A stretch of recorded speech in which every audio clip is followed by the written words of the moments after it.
को जय मसीह की। मैं रेवरेंड चंदन जॉन, और जो आज का वचन मैं आप लोग के साथ शेयर करना चाहता हूँ, इस साल परमेश्वर ने मुझे जो दिया है, इफिसी 5 अध्याय उसका 18 पद में से लिखता है, दाखरस के मतवाले ना बनो जिससे लुचपन होता है, मगर आत्मा से परिपूर्ण होते जाओ। इसलिए इस साल परमेश्वर ने हम सभी को मौका फिर से दिया है, पवित्र आत्मा से भरना है। दाखरस इसलिए एग्जाम्पल दिया है क्योंकि रोमियो 12 अध्याय उसका 1 और 2 पद अगर हम लोग उस वचन को देखेंगे तो वहाँ कहता है, हमारे मन के नए हो जाने से हमारा चाल चलन भी बदलता जाए। तो इसलिए हम संसार के जैसा नहीं बने हुआ कहता है। और यहाँ कहता है इफिसी में, इसलिए कहता है कि हमको दाखरस के मतवाले ना से लुचपन होता है ना। तो विश्वासी लोग दाखरस के मतवाले कैसे हो सकते हैं? विश्वासी तो जब संसार से अलग किए होते हैं, चुने होते हैं, तो दाखरस के मतवाले नहीं हो सकते, मैंने छोड़ देते। मगर वहाँ पौलुस इफिसी का कलीसिया कहता है कि दाखरस के मतवाले जिससे लुचपन होता है, मतवाले नहीं बनना है, मैंने जिससे लुचपन होता है। और नीति वचन में कहता है जिससे परमेश्वर चेतावनी देता है। इसलिए अगर आप गलती 5 अध्याय उसका 22 पद देखेंगे तो कहता है कि हमको पवित्र आत्मा का दान हम सब के जीवन में भरना है। और परमेश्वर जब मनुष्य बन का है यीशु मसीह के रूप में, उन्होंने बार बार कहा कि जब तक मैं ना जाऊं तो पवित्र आत्मा नहीं आएगा। तो इसलिए आपको जब तक, जैसा प्रेरितों का काम 1 अध्याय है में देखते हैं कि वो ठहरे रहने के लिए भी कहा गया है। तो यदि आप नहीं ठहरेंगे, परमेश्वर की उपस्थिति में नहीं आएंगे, जैसा प्रार्थना जीवन में, वचन पढ़ने में और गवाही अपनी शेयर करने या सुनने में, आराधना में, सब बातों में नहीं आएंगे, तो पवित्र आत्मा से आप परिपूर्ण नहीं होते जाएंगे।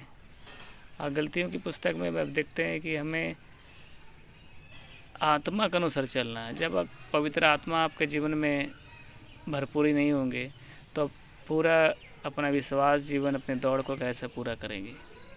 तो परमेश्वर चाहता है कि इस वर्ष पवित्र आत्मा से आपको भरना है। जैसा आप पुराने नियम में की पुस्तक में देखते हैं कि एक नदी का एग्जाम्पल दिया गया है, जिसमें पानी तालू में आता है, फिर थोड़ा आगे बढ़ता है तो घुटना में आता है, फिर कमर में आता है।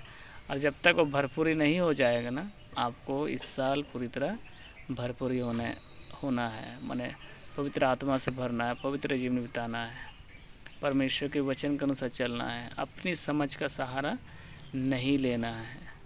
तो इसलिए आपको इस साल संसार के जैसा सदृश न बनना जिससे लुचपन है, क्योंकि संसार का जैसा बनना मैंने दाखरस के मतवाले बनना भी परमेश्वर का वचन ऐसा बताता है। जैसा रोमियो में 12 अध्याय में भी इस बात को कहता है कि हमारे मन के नए हो जाने से हमारा चल चलन भी बदलता जाए। मैं विश्वास करता हूँ परमेश्वर ने जो वचन मुझ तक पहुँचाया है, और परमेश्वर का पवित्र आत्मा, परमेश्वर का आत्मा आपसे भी बात करे कि पुरानी बात जो 2025 में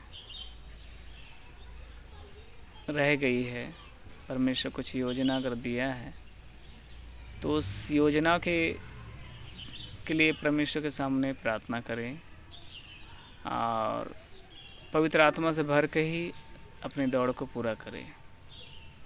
नहीं तो फिर वही है, जब पवित्र आत्मा से आप नहीं भरेंगे तो वही दाखरस के मतवाले जैसे मैं संसार का जैसा आप ठहरेंगे, तो आपका परमेश्वर का महिमा आपके जीवन से नहीं होगी, परमेश्वर की योजना आपके जीवन में नहीं होगी, परमेश्वर की इच्छा आपके जीवन में पूरी नहीं होगी। इसलिए परमेश्वर चाहता है कि आप पवित्र आत्मा से परिपूर्ण होते जाएं। और जैसा कहता है कि अगर तीमुथियुस में जो पुस्तक में कहता है कि हर पवित्र शास्त्र परमेश्वर की प्रेरणा से रचाया गया है, उसका 17 पद में कहता है कि ताकि परमेश्वर का जन सिद्ध बने और भले काम के लिए तैयार है। तो भलाई जब तक आप अपने जीवन में पवित्र आत्मा में नहीं भरेंगे, जैसा पतरस के जीवन में आप अध्ययन करेंगे तो आप वहाँ देखने पाएंगे पतरस बहुत बड़बोला था, है ना। पतरस को ही यीशु मसीह ने पहला चुना और उन्हें भी एक जिम्मेदारी दी है, मगर वो अपनी जिम्मेदारी को कुछ समय के लिए भूल जाता है। मगर जब फिर दोबारा यीशु मसीह आता है जी उठने के बाद में, तो उस बातों को महसूस करने के बाद पवित्र आत्मा उनके जीवन में काम करना पड़ता है। वही फिर वही लोग ठहरे रहते हैं 120 लोग। जब पवित्र आत्मा आग के रूप जीव के समान आता है तो वही पतरस के खड़े होने से पहली कलीसिया वहाँ स्थापना होती है। तो परमेश्वर चाहता है कि आप पवित्र आत्मा से भरें। और हमारे चैनल को भी सब्सक्राइब करिएगा और शेयर करिए, ये संदेश और तक पहुँचाइए। यदि आपको अगुवाई होता है तो सबको जय मसीह की।